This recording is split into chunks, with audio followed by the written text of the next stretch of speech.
Excellences, Monsieur l'ambassadeur, Mesdames, Messieurs les membres du corps diplomatique de l'ambassade de Suisse,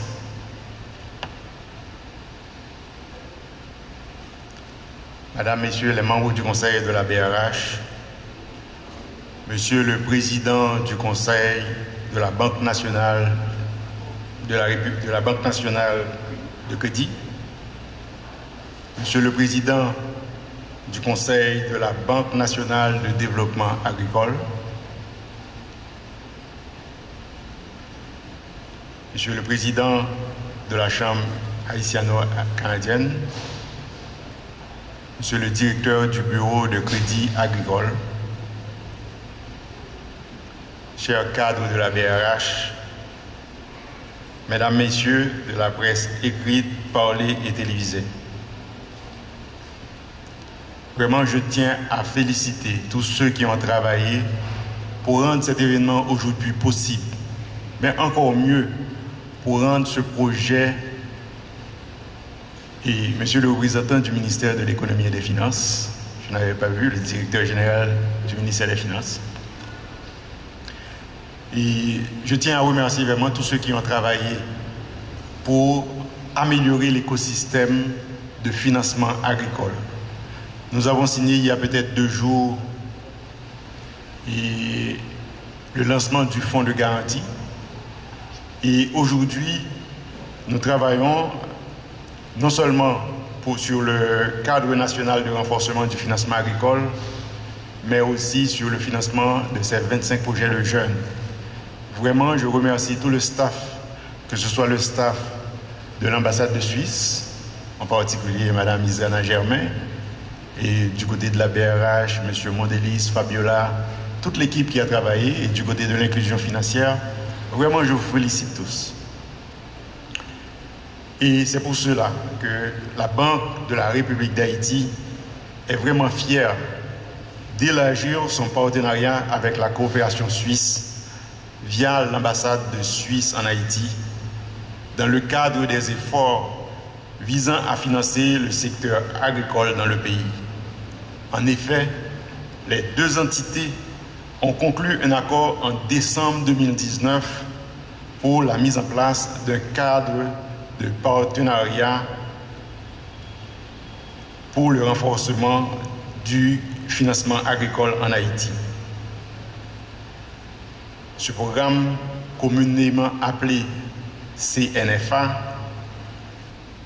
a pour ambition d'augmenter le revenu et contribuer à la sécurité alimentaire des exploitants agricoles en renforçant durablement la gouvernance et la définition des mécanismes financiers adaptés au secteur agricole. En termes de résultats escomptés, qu'est-ce que nous espérons vraiment de ce programme? Que les institutions financières publiques et privées, les secteurs agricoles et agroalimentaires développent et mettent en place des mécanismes adaptés et fonctionnels de gouvernance du système financier agricole. Nous nous attendons à ce que les entrepreneurs, des femmes et des hommes des secteurs agricoles et agroalimentaires, qu'ils soient mieux informés et sensibilisés à la gestion de risques et utilisent des services financiers et d'accompagnement adaptés au développement des chaînes de valeur agricoles.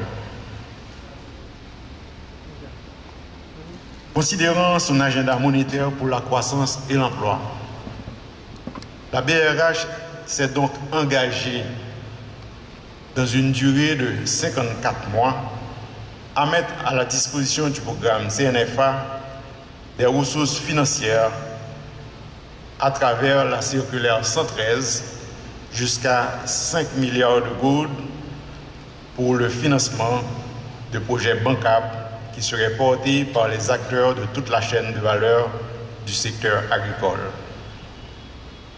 Cette circulaire 113 offre au secteur de l'agriculture des opportunités de financement qui jusqu'ici n'existaient pas encore. Comme toujours dit plusieurs fois, circulaire 113 là, c'est un outil que nous avons que tout le monde indistinctement, que le fille, que le garçon, cap évoluer dans ce secteur agricole là, que apprendre que chercher connaître comment il peut utiliser lui de façon à ce que il fait grandir business yo, fait grandir et secteur en fait le travail que l'a fait dans le secteur agricole là. Il n'a pas fait aucun sens que tout ça que nous avons mangé, que tout ça que nous avons utilisé en Haïti, que c'est importé, non importé. Et circulaire 113 là, livré un outil extrêmement important dans le cadre de production nationale là. Et c'est pour raison ça, nous comptons en pile sur tout le monde qui attend nous là, et en particulier sur la presse, pour nous chercher qu'on ait sa circulaire 113 là, qui est la dernière. Parce que circulaire 113 là, lui permet ou gain accès à un financement subventionné, en subvention qui moins que 6% pour tout le monde qui a évolué dans la chaîne de valeur agricole là. Ça veut dire que depuis le monde qui a planté, le monde qui a fait stockage pour semences là, le monde qui a fait distribution, le monde qui a fait usine pour développement, usine de produits en fait pour transformation produits agricoles. Tout le monde est concerné par circulaire 113 là et est capable de profiter de lui. La circulaire 113 offre au secteur de l'agriculture des opportunités de financement qui jusqu'ici n'existaient pas encore. Mesdames, Messieurs, la banque a fait plus que s'engager pour supporter le secteur agricole. Des réflexions portées sur une meilleure applicabilité de la circulaire 113 ont débouché en date du 20 novembre dernier sur la signature du protocole d'accord entre la BRH et le ministère de l'Économie et des Finances pour la garantie des opérations de paiement du Fonds de garantie partielle du risque de crédit en faveur des PME, de l'agriculture et de l'exportation, lequel fonds de garantie est administré par le Fonds de développement industriel. La mise en place du FGPCAE constitue une brique importante dans la construction de l'écosystème de financement agricole national. Ces actions témoignent de la volonté de la Banque centrale de changer les paradigmes autour du financement du secteur agricole. Il ne fait aucun sens que le financement du secteur agricole représente moins que 1% de tout le financement qui est accordé là dans le pays. Il faut changer ce paradigme. La Banque centrale comprend le potentiel des jeunes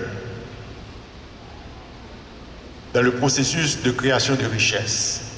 En effet, par contre, si nous songeons que nous te faisons concours, côté que nous apprenons les plans d'affaires, en fait, que nous avons primé 12 plans d'affaires pour des jeunes. Et là, nous faisons concours là, nous avons été agréablement surpris, mais un petit peu concernés aussi. En une semaine, nous avons reçu à la Banque centrale 1700 plans d'affaires. Quand je dis plans d'affaires, ce n'est pas juste des plans écrits, c'est des jeunes qui ont commencé en business déjà. Ce n'est pas des jeunes qui juste sont projets sous papier que des. Et malheureusement, nous avons choisi seulement 12 là-dedans. Parce que c'était ça qui était prévu. Et aujourd'hui, et nous remercions vraiment la coopération suisse, nous avons la possibilité d'admettre plus de 50 de ces projets qui vont recevoir non seulement un financement de façon à augmenter leur capital, mais le plus important, c'est un accompagnement de façon à ce que nous nous assurons que ces entreprises deviennent des entreprises à succès. Et vraiment, le rêve de la Banque centrale, c'est de faire passer, peut-être chaque année, 1 millier d'entreprises du stade de micro-entreprise à petite entreprise, et peut-être autant du stade de petite entreprise à moyenne entreprise, et au moins une centaine du stade de moyenne entreprise à grande entreprise.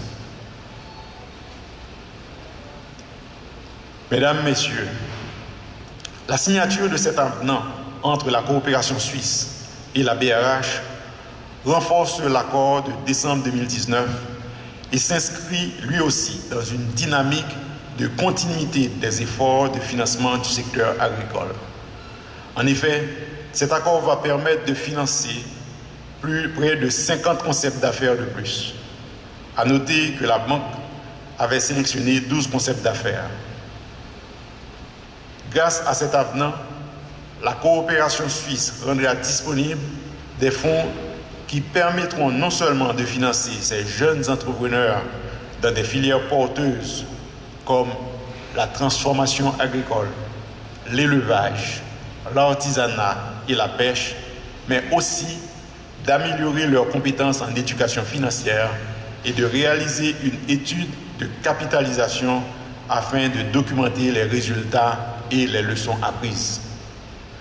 Vous comprenez donc que ce programme a un volet d'éducation financière qui est d'une grande importance pour la Banque centrale, qui estime qu'un entrepreneur éduqué financièrement lui permettra de prendre de meilleures décisions pouvant réduire les risques financiers pour son entreprise, contribuer ainsi à augmenter la chance de survie de son entreprise, favoriser une inclusion financière tout en douceur, favoriser le transfert de l'informel vers le formel. Mesdames, Messieurs, dans un contexte de crise sanitaire sans précédent, ce genre d'activité, ce genre d'initiative a le mérite d'insuffler un vent d'espoir et de présager un meilleur lendemain. Cela nous rappelle que l'investissement n'est rien d'autre qu'un pari sur l'avenir. De concert avec nos jeunes, de concert avec l'ambassade de Suisse, de concert avec tous les cadres de l'ambassade de Suisse, les cadres de la BRH, les cadres du ministère de l'économie et des finances, mettons-nous au travail pour façonner ce futur. De toute manière, entre choisir un futur qui sera le produit de nos inactions présentes ou le reflet de nos actions et engagements aujourd'hui, le choix n'a jamais été aussi clair. Nous choisissons le futur. Merci à vous tous.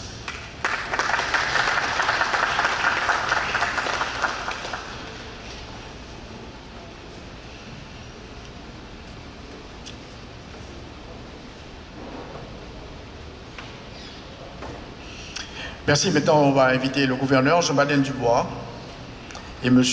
Fabricio Poretti, chef de mission adjoint et chef adjoint de coopération internationale à l'ambassade de Suisse, à procéder à la signature de cet avenant. Monsieur le gouverneur.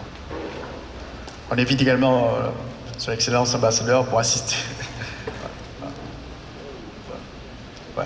Ça va se faire sous l'œil de l'ambassadeur. Ouais.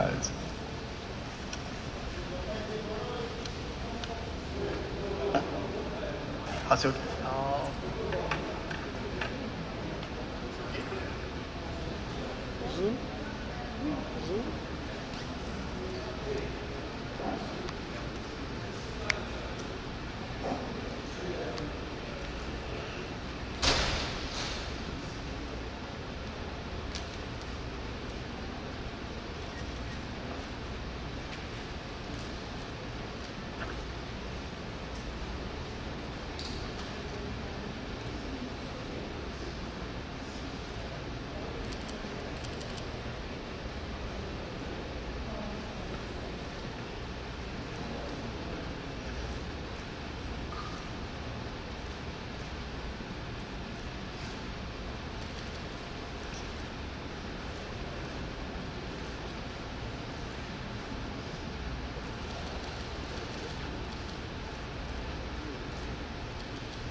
On remercie les membres de la presse et qui ont effectué le déplacement, tous les participants, tous les invités de marque à cette cérémonie de signature de cet avenant entre la Suisse et Haïti. Je vous remercie.